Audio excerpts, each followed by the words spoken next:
Well, the honeymoon is over. The astroturfing isn't working. Kamala Harris is a completely failed candidate, and the mainstream media knows it.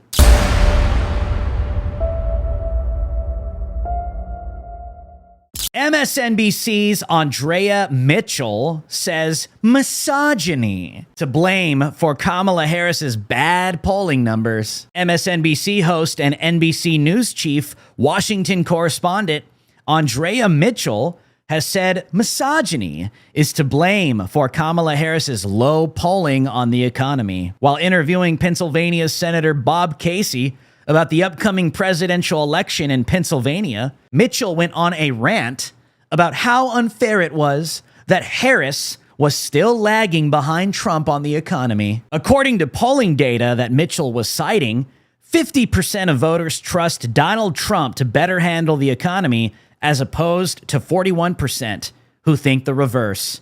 Gee, I wonder why. Our latest polling shows that Kamala Harris on the economy is 9 points behind Donald Trump.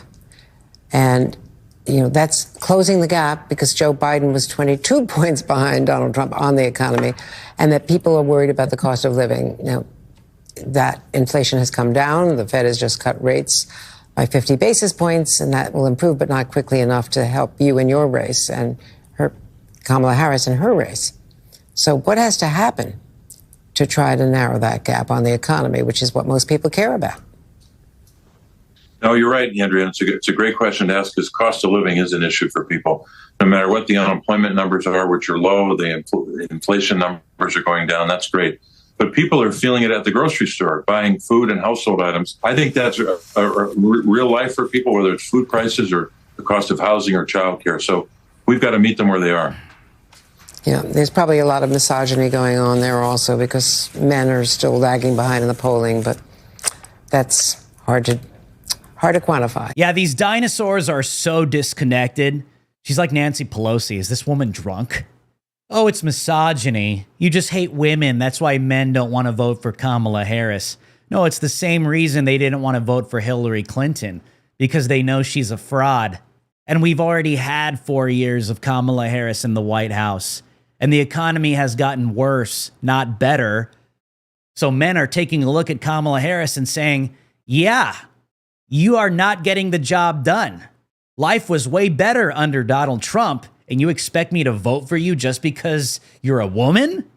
No, let's go with Donald Trump so we can make America prosperous again. Speaking of a train wreck, Nancy Pelosi is completely losing it in the media because everybody sees that they supported and they got on board with the wrong choice. Barack Obama did hesitate endorsing Kamala Harris when the Kamala coup took place, and it was reported that he didn't think she was a strong candidate. Turns out he was right. Why would you even consider that? Nancy Pelosi snaps when CNN's Jake Tapper airs footage of a harsh Trump criticism of Kamala Harris. Former House Speaker and Trump derangement syndrome sufferer Nancy Pelosi completely lost her mind on CNN after Jake Tapper aired footage of President Trump ripping into her favored candidate, Kamala Harris. Tapper then turned to crazy Nancy Pelosi and asked her to weigh in on Trump's remarks. Pelosi responded by snapping at Tapper for daring to show the footage. They laugh at us all over the world. They're laughing at us. And you know what they're really laughing at? Kamala, because they can't believe that she's going to be president. They can't believe. You talk about cognitive problems? She's got bigger cognitive problems than he has, in my opinion. Donald Trump saying that Kamala Harris has bigger cognitive problems than Joe Biden. Why would you even cover that? This is a person who's not on the level. He is their nominee for president. He is incompetent. Let's not even talk about the silliness of it all and the weirdness of it all and the assault on women that it is. We're not going to talk issues. Incompetent. The only thing he did as president, when he had the majority, was to pass a bill that gave 83 tax cut that gave 83 of the benefits to the top 1%, adding $2 trillion to the national debt. The worst job creation record of anybody president since Herbert Hoover. Because of COVID, yes. Well, it's not because of COVID. We put $3 trillion into the economy when he was president, working with and the Congress working together. We put $3 trillion into the economy. So don't blame it on. And what did he do with COVID? Denial and delay, responsible for thousands and thousands of people dying. So if you're going to forgive his job record because of COVID, make sure you attribute many of those deaths to him as well. Not forgiving anything, just noting the content. Incompetent. Forget silly and crazy and crooked and all the rest. Incompetent. The irony, right? Nancy Pelosi attempting to attack President Trump, saying he's incognitive while she's slurring. Her eyeballs are twitching. She's completely falling apart. And by the way, huge, huge red flags and symptoms of TDS. To make matters worse, Kamala Harris is getting absolutely obliterated, even by little kids. Kid absolutely bodies Kamala Harris on CNN. CNN interviewed 10-year-olds about the 2024 election, and one child did not hold back when asked about Kamala Harris. CNN spoke to 80 elementary school students in Arizona, Texas, and New Jersey. The findings are the result of more than 40 hours of interviews commissioned by CNN's Anderson Cooper 360 to talk politics with 80 elementary schoolers in Arizona, a 2024 battleground state, New Jersey, a blue state, and Texas, a red state. With their parents okay, researchers got the kids' unfiltered thoughts about the presidential candidates and the election. The children in the study were polarized, with what researchers called more extreme responses from the blue state kids than the red state kids. Donald Trump, he did bad things. He's like Hitler. He only wanted to be president so that he can just control everybody. Trump is supporting January 6th now. I remember that January 6th was a bunch of Republicans believing Trump. I feel like they thought Trump was a god. What's the first word that pops into your head when you hear the name Kamala Harris? Liar. Well, young boy, I think you speak on behalf of millions of people that feel just like you. Kamala Harris is a liar. Well, there's still some hope because MSNBC tried to interview voters with their propaganda talking points, and it completely backfired live. MSNBC does election focus group with Michigan union workers, and things don't go as planned. MSNBC recently decided to do an election focus group with union workers in Michigan, and things fell apart pretty quickly. You could tell that host Alex Wagner was trying very hard to goad the members of the group to badmouth Trump or say that they are supporting Harris, but none of that came to pass.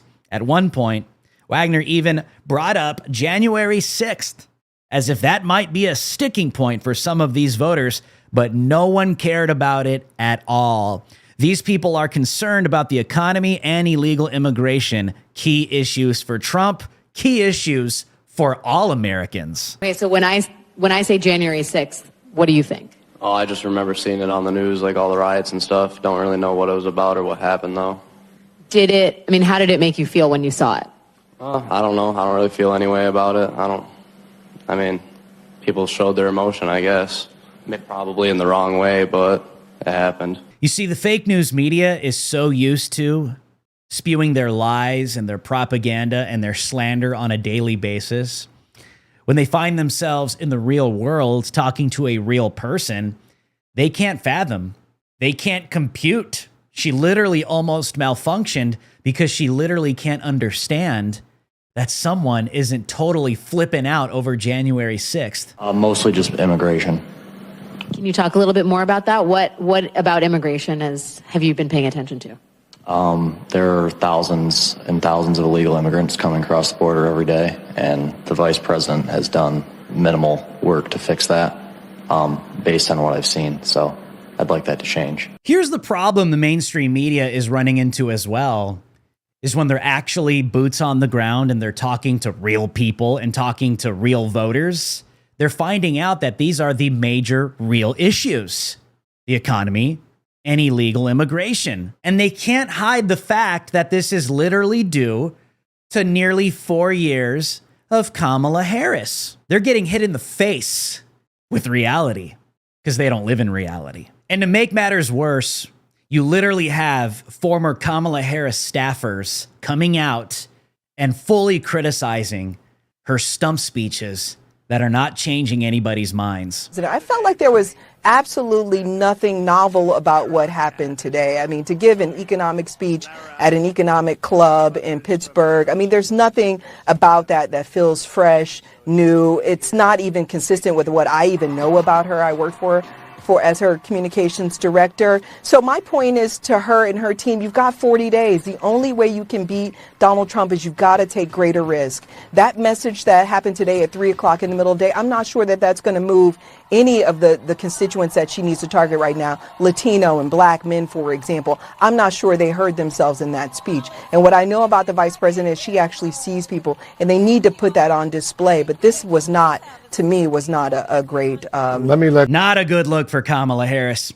When your own former staffers that worked for you are saying that you are not presenting anything new that's changing the game.